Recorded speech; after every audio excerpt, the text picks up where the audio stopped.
بنو بکر، بنو اسد، بنو زورہ، بنو حنیف۔ تو وہ بنو حنیف کا سردار تھا جس نے جھوٹی نبوت کا دعویٰ کیا تھا۔ سوال نمبر 18 ہے، جنگ یمامہ کس جھوٹے نبی کی وجہ سے لگی تھی جس میں بہت سے حفاظ شہید ہوئے تھے؟ تو یمامہ کے بنو حنیف قبیلے کا سردار جو تھا مسلمہ کذاب تھا، اور یہ صاف زیر جنگ مسلمہ کذاب کی وجہ سے ہی لگی تھی۔ سوال نمبر 19 ہے، اسود انسی جس نے جھوٹے نبی ہونے کا دعویٰ کیا اس کا اصل نام کیا تھا؟ اس کا اصل نام تھا ابلا تھا۔ کیا نام تھا؟ ابلا۔ سجا بنت حارث جو کہ ایک عورت تھی، اس نے بھی جھوٹی نبوت کا دعویٰ کیا، قبیلہ کس سے تھا؟ بنو تمیم، بنو عدی، بنو نذیر، بنو قینقاع۔ تو اس کا قبیلہ جو تھا وہی تھا جو حضرت ابو بکر کا قبیلہ تھا، بنو تمیم، اور اس نے حضرت ابو بکر کے دور میں ہی جھوٹی خلافت کا دعویٰ کیا تھا۔ سوال نمبر 21 ہے، زکوٰۃ کا انکار کرنے والوں سے کس خلیفہ نے جنگ کا اعلان کیا؟ حضرت ابوبکر، حضرت عمر، حضرت عثمان، حضرت علی۔ تو حضرت ابوبکر نے اعلان کیا تھا۔ 22 سوال ہے، حضرت ابوبکر کی نماز جنازہ حضرت عمر نے پڑھائی، ان کی کس زوجہ نے غسل دیا؟ تو حضرت ابوبکر کی یہ 4 زوجیں تھیں، اسماء بنت امیس، حبیبہ بنت خارجہ، ام رومان، قتیلہ بنت عبدالعزیٰ۔ تو اسماء بنت امیس نے ان کو ان کی وصیت کے مطابق غسل دیا تھا، یہ ان کی بیوی تھی۔ 23 سوال ہے، حضرت ابوبکر کو کس زوجہ سے حضرت عائشہ اور حضرت ابو عبد الرحمن پیدا ہوئے؟ تو ام رومان، حضرت ابوبکر کی جو بیوی ام رومان تھی ان سے حضرت عائشہ اور عبد الرحمن پیدا ہوئے۔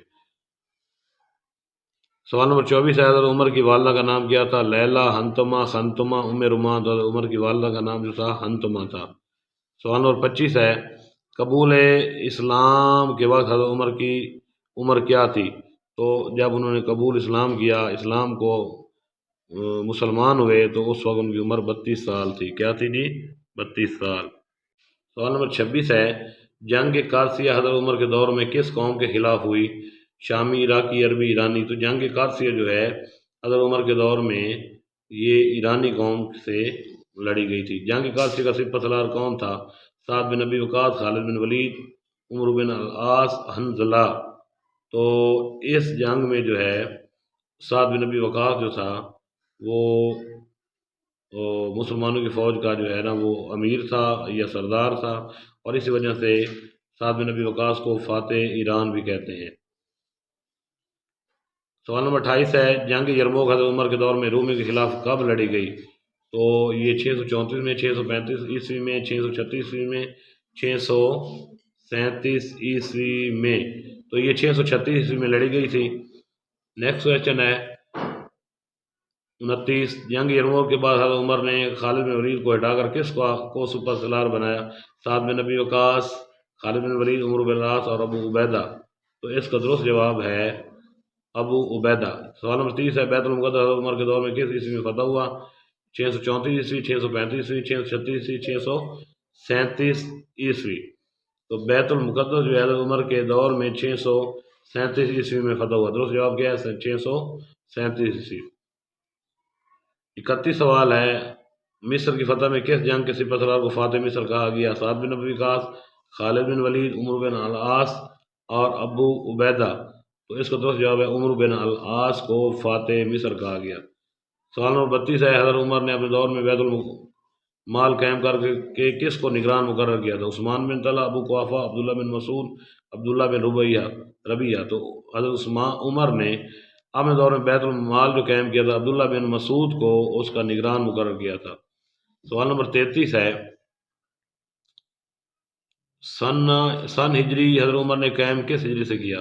تو سن ہجری جو تھا وہ تو ویسے 27 ستمبر 622 عیسوی کو شروع ہوا تھا، لیکن ہجری کا باقاعدہ آغاز جب 16 سال گزر گئے تھے، حضرت عمر کا دور تھا، تو حضرت عمر نے اپنے دور میں 16 ہجری میں ہجری سال کا نظام باقاعدہ طور پر فٹ کیا۔